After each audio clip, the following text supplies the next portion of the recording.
تو رزق کے لیے میں آپ کو ایک بڑا آسان سا عمل بتا رہا ہوں کہ جن کا صرف محض مسئلہ رزق کا ہے کہ بھئی ہمارا رزق تو ہے لیکن رزق تھوڑا ہے، یا سرے سے رزق کی بہت تنگی ہے، یا تعلیم ہے، ڈگری ہے، جس طرح میں نے ابھی بات کی تھی کہ ملازمت نہیں مل رہی، یا کاروبار کرنے کے لیے پیسہ نہیں ہے، یا ہم کماتے ہیں سب گھر والے یا والد صاحب کماتے ہیں، بڑا بھائی کماتا ہے، گھر میں 2-3 افراد کماتے ہیں، لیکن ہمارے پوری نہیں پڑتی، یعنی اخراجات زیادہ ہیں، یا دوسرے الفاظ میں کہ کماتے تو ہیں برکت نہیں ہے۔ تو اللہ والوں بجائے کہ لوگوں کے سامنے ہاتھ پھیلا کے 5-5 10-10 روپے 500 1000 روپیہ مانگنا، بھیک مانگنا، میں بارہا سمجھاتا ہوں، ابھی بھی میں 2 گھنٹے بیان کیا ہے، اس میں بھی میں نے یہ بات سمجھائی ہے کہ اللہ کی طرف لوٹ آؤ، اللہ کی طرف لوٹ آؤ۔ تو میں نے یہ بات بھی کہی کہ جب سے شیر پیدا ہوا ہے اس کا گوشت اللہ نے بند نہیں کیا، جب سے بکری پیدا ہوئی ہے اللہ نے اس کی گھاس بند نہیں کی۔ ہے مسلمان تو اللہ کا شاہکار ہے، کیا اللہ تیرا رزق بند کر دے گا؟ صرف اللہ تجھے اپنی طرف متوجہ کرنا چاہتا ہے، اللہ تجھے اپنی طرف متوجہ کرنا چاہتا ہے۔ میں نے ابھی قرآن بھی پڑھا، وَمَنْ أَعْرَضَ عَنْ ذِكْرِي فَإِنَّ لَهُ مَعِيشَةً ضَنْكَ، جب تم میرے ذکر سے اعراض کرو گے میں تیری معیشت کو، تیرے رزق کو تنگ کر دوں گا، تیری زندگی اجیرن ہو جائے گی۔ تو اللہ والو جب اللہ سے طرف رجوع کر لو گے تو رزق کے دروازے کھل جائیں گے، رزق کے دروازے کھل جائیں گے۔ تو اس لیے جو حضرات صرف رزق کی وجہ سے پریشان ہیں، ملازمت نہیں مل رہی، ملازمت ہے تو اس کی تنخواہ تھوڑی ہے، یا کاروبار ہے اس پہ آمدن کم ہے، عیال بڑا ہے، کوئی بھی اس طرح کے رزق سے جڑا ہوا کوئی مسئلہ ہے، تو میں نے کیا بات عرض کی کہ لوگوں کے سامنے بھیک مانگنے یا ادھار قرض مانگنے کی ضرورت نہیں ہے۔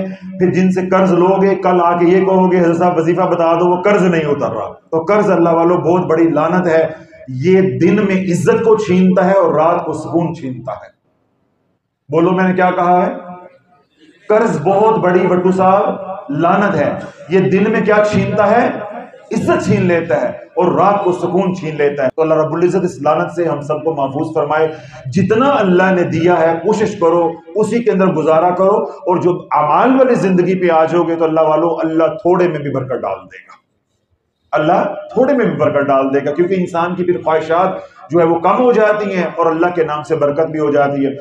جن کو بھی رزق کا کسی بھی قسم کا مسئلہ ہے، چاہے نوکری نہیں مل رہی، میں نے کہا اگر نوکری ہے یا کاروبار نہیں ہے، اگر کاروبار ہے لیکن گزارا نہیں ہو رہا، تھوڑا رزق ہے، تنگی ہے، تو چلتے پھرتے اٹھتے بیٹھتے اللہ کا ذکر کرو، یا اللہ یا وہاب، یا اللہ یا وہاب، یا اللہ یا وہاب۔ ہمارے رب کا ذاتی نام ہے جس کو ہم اس میں ذات کہتے ہیں، اور ایک صفاتی نام ہے۔ اللہ والو یہ جو رب کا نام ہے یا وہاب، اس کے ایسے کمالات ہیں کہ اللہ تجھے وہاں سے روٹی دے گا، رزق دے گا کہ تو گمان بھی نہیں کر سکتا۔ اللہ وہ رزق کے دروازے تیرے اوپر کھولے گا، رحمت کے وہ دروازے کھولے گا کہ جس کا تو گمان بھی نہیں کر سکتا۔ اور یہ جو یا وہابو کا جو بندہ ورد کرتا ہے، جو اس کا قاری ہوتا ہے، اس کے اوپر جو سب سے بڑی رحمت یا سب سے بڑا جو کرم ہوتا ہے وہ یہ ہوتا ہے کہ اللہ اس کے رزق کو آسان کر دیتا ہے۔ آپ اگر ورد کریں گے یا رزاق، کس کا؟ یا رزاق، اللہ رزق دے گا، اللہ اس نام کی برکت کے صدقے کیا کرے گا؟ رزق دے گا، کیونکہ وہ رزاق ہے، وہ رازق ہے۔ لیکن اگر آپ ذکر کریں گے یا وہاب ہوگا، اللہ رزق بھی دے گا، آسانیاں بھی دے گا، اللہ رزق بھی دے گا اور آسانیاں بھی دے گا۔ یعنی آپ 2 گھنٹے میں اتنا کما لیں گے کہ جتنا عام آدمی 5 7 یا 8 گھنٹے کام کر کے کماتا ہے۔ بات سمجھ آ رہی؟ تو اللہ اعمال کی برکت سے آسانی کر دیتا ہے۔ ایک ہوتا ہے رزق، ایک کیا ہوتا ہے؟ رزق، ایک ہوتا ہے رزق کی آسانی ہونا۔